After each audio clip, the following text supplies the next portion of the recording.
রবিউল আউয়াল মাসে 4টি আমল ছাড়বেন না। মনে রাখবেন, রবিউল আউয়াল মাস এটাও কিন্তু একটা সম্মানিত মাস, কেননা এই মাসেই নবীজি সাল্লাল্লাহু আলাইহি সাল্লাম দুনিয়ায় আগমন করেছেন।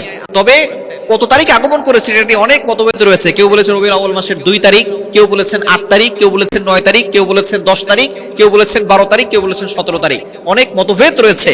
তবে রবিউল আউয়াল মাসে তিনি এসেছেন, এটা সকলের কাছে একমত, সকলে ঐক্যমত হয়েছেন। তবে রবিউল আউয়াল মাস এমন একটি মাস যে মাসে নবীজি সাল্লাল্লাহু আলাইহি সাল্লাম এই দুনিয়ার বুকে আগমন করেছেন। সুতরাং এই মাসে আপনি 4টি আমল মিস করবেন না। নাম্বার 1, এক নম্বর আমল হচ্ছে আপনি নবীর প্রতি দুরূদ পাঠ করা মিস করবেন না। কারণ আল্লাহ পাক রব্বুল আলামিন নিজে এই দুরূদের ব্যাপারে আয়াত নাযিল করে দিয়েছেন। কোরআন খুলেন 22 নম্বর পারার 5 নম্বর পৃষ্ঠার 4-5 নম্বর লাইন, সূরা আহজাবের 56 নম্বর আয়াতে রব্বুল আলামিন বলেন, ইন্নাল্লাহা ওয়া মালাইকাতাহু ইউসাল্লুনা আলান নবী ইয়া আইয়ুহাল্লাযীনা আমানু সাল্লু আলাইহি ওয়া সাল্লিমু তাসলিমা। আল্লাহ পাক রব্বুল আলামিন মুমিন বান্দাদেরকে ডাক দিয়ে বলছেন, ও ইউ হ্যাভ বিলিভার্স, হে বান্দারগণ, তোমরা নবীর প্রতি দুরূদ পাঠ করো। যত বেশি পারবেন নবীর প্রতি দুরূদ পাঠ করবেন। এই দুরূদের মাধ্যমে আল্লাহ তাআলা আপনার অভাব কষ্ট সবকিছু দূর করে দিবেন।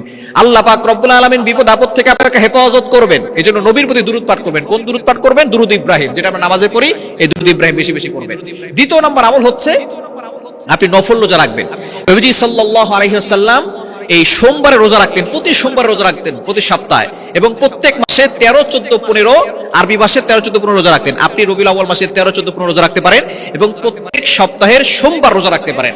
নবীজি সাল্লাল্লাহু আলাইহি ওয়াসাল্লামকে জিজ্ঞেস করা হয়েছিল, মুসলিম শরীফের হাদিস 1165 নম্বর হাদিসের ভিতরে নবীজি সাল্লাল্লাহু আলাইহি ওয়াসাল্লামকে জিজ্ঞেস করলেন, ইয়া রাসূলুল্লাহ, ইয়া হাবিবাল্লাহ, আপনি সোমবার রোজা রাখেন কেন? নবী সাল্লাল্লাহু আলাইহি ওয়াসাল্লাম বললেন যে সোমবারে আমার জন্ম হয়েছিল, এজন্য শুকরিয়া আদায় করার অর্থে আমি রোজা রেখে আল্লাহর শুকরিয়া আদায় করি। কিন্তু দুঃখজনক হলো সত্য, আমাদের সমাজে একদল মানুষ আছে রবিউল আউয়াল মাসের 12 তারিখে তারা সিন্নি বিতরণ করে, তারা মিছিল মিটিং করে, জশ্ন জুলুস পালন করে। নবীজি সাল্লাল্লাহু আলাইহি সাল্লাম তার জন্মদিন উপলক্ষে রোজা রেখেছেন, আর আমরা সেখানে নামাজ ছেড়ে দিয়ে ঢোল তবলা বাজিয়ে খিচুড়ির আয়োজন করি, সিন্নির আয়োজন করি। যারা এই ধরনের কাজ করে তারা কখনো নবীর আশিক হতে পারে না।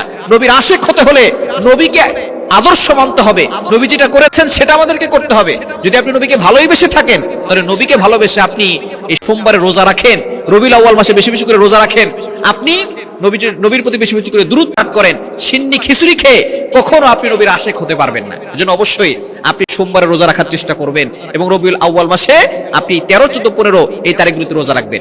3 নম্বর আমল হচ্ছে আপনি নবী সাল্লাল্লাহু আলাইহি ওয়াসাল্লামের আদর্শ সম্পর্কে জানবেন, সিরাত অধ্যয়ন করবেন, যতটুকু পারেন আদর্শ আপনি জানার চেষ্টা করবেন। আমরা অনেকের ইতিহাস পড়েছি, অনেকের ইতিহাস জানি, নবীর আদর্শ আমরা জানি না, নবীর সিরাত আমরা জানি না। নবীর সিরাত আমাদেরকে পড়তে হবে। এবং 4 নম্বর আমল হচ্ছে নবীর সুন্নাহকে বাস্তবায়ন করতে হবে। প্রত্যেকটা জায়গায় জায়গায় সুন্নাহকে বাস্তবায়ন করেন। এই 4টি আমল করলে দুনিয়াতেও আপনি সুখে থাকবেন, আখিরাতেও নবীর সুপারিশ পেয়ে আপনি জান্নাতে চলে যাবেন।